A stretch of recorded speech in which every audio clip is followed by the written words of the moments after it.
Toba टेक्सिंग university road पर traffic हादसा पेश आया है जिसमें मोटरसाइकिल और ट्रैक्टर ट्राली में तसादम हुआ है।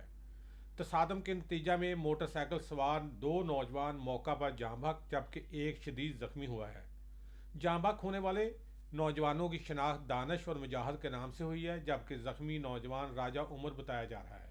जाँ बहक होने वाले दोनों अफराद की डेड बॉडी रेस्क्यू 1122 की अमले ने DHQ हॉस्पिटल पहुंचा दी है जबकि जख्मी राजा उमर को फौरी तौर पर DHQ अस्पताल मुंतकिल किया गया है जहां उसे तिब्बी इमदाद दी जा रही है।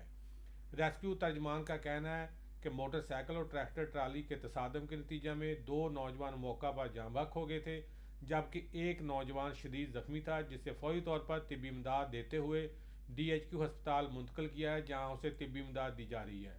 रेस्क्यू तर्जमान ने यह भी बताया है कि जख्मी नौजवान की हालत भी इंतहाई तशवीशनाक है। हादसा तेज़ रफ्तारी के बायस पेश आया। टोबा टेक्सिंग यूनिवर्सिटी रोड पर यह हादसा पेश आया। मोटरसाइकिल जो है वो ट्रैक्टर ट्राली से टकराया जिसके नतीजे में दो नौजवान जाँ बहक एक जख्मी हुआ है।